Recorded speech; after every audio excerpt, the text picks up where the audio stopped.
let's take a look at problem number 2. So here we want to get the position function for this object, for this little constant velocity object. Now what that means is the position function for a constant velocity object looks like a line when we plot it. So our equation is going to be -6 times t plus 90, where on a linear plot this would be the y-intercept and this would be the slope.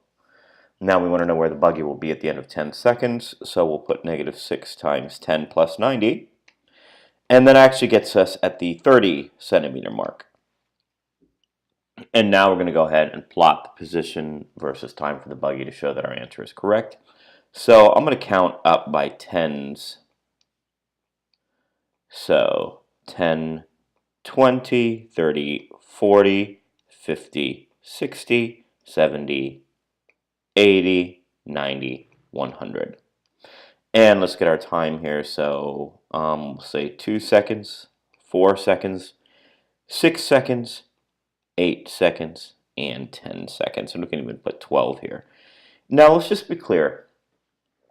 This graph is not the easiest one to get on paper. So I want to just show you a little shortcut that I do. So first, I know, let's be just clear.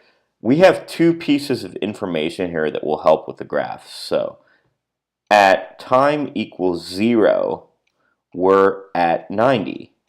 And at time equals 10, we're at 30. So I'm going to actually plot that down here. So at 0, I'm at 90.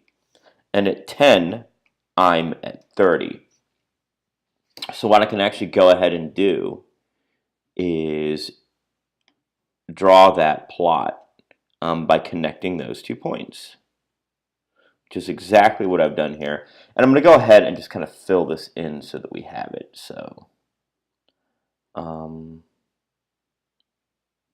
yeah.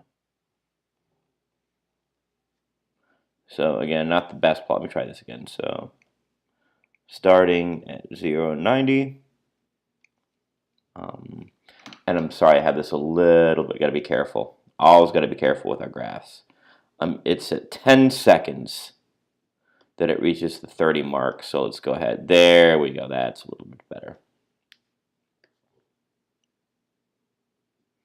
And there's our idea. So I'll continue this line starting from 90 at 0. So again, here we're saying that at 10, we're at the 30 centimeter mark, which is the answer here. And at 0, we start at 90. So we'll draw this plot. Let's try to do this as a reasonably straight line, right? I think it's as good as I'm going to be able to get it. So on the test, of course, I'll make sure you have rulers available. And so that will be our plot. All right, other things I would want to label position versus time.